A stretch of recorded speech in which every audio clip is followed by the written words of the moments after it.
Let's go to Jason from Huntsville, Alabama. Jason, you're on the air. Hello, can you hear me? Yes, I can. Hey, how's it going, David? Going well. All right. I know we have a queue of callers, so I'll try to keep it short, like 1 or 2 questions. One of the things I was rattling, kind of thinking about was how Congress just usually tends to have, this kind of goes back to Neil deGrasse Tyson, how he talked about when he was a kid, he would look up to like leaders and powerful, I guess, inspiring leaders. And when he looks at Congress, all he sees is businessman, politician, law, businessman. Like, where are the scientists? Where are the engineers? And I thought, wouldn't it be better? I'm sorry about the noise.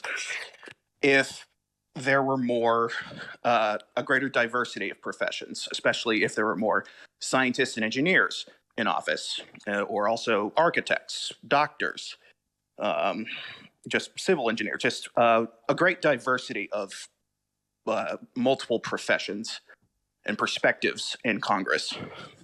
Yes, I've spoken about this many times before. Absolutely. We should be having people representing us from a much wider range of industries and professions, for sure. No doubt about it. It's hard to argue against that.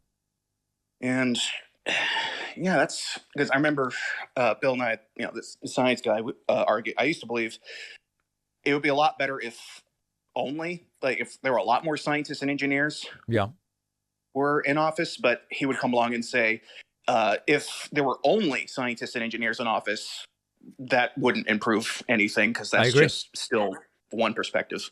For sure. Another quick question. I thought a lot about, of course, Donald Trump. He's still relevant. People are still talking about him.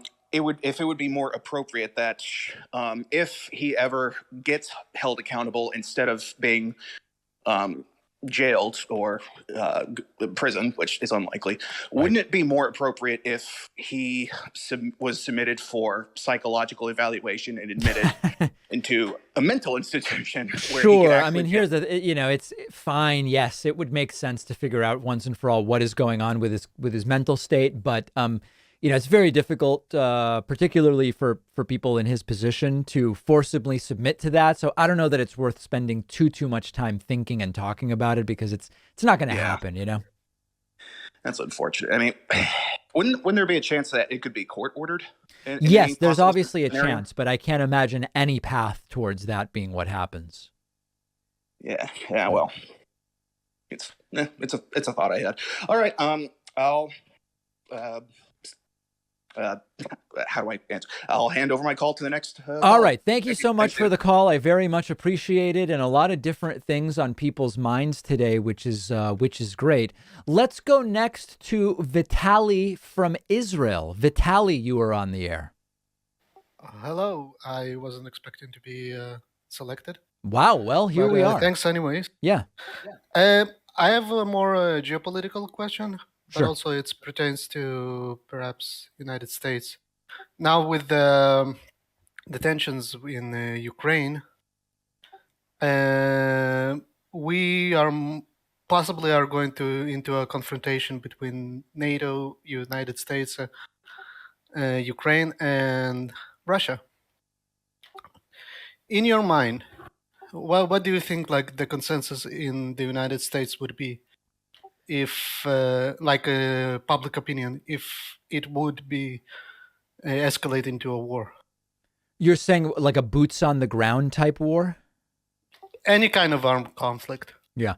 Vitali, if you can, please turn off notifications in Discord, because we can hear every time that it blings, and it's very, very distracting to the audience.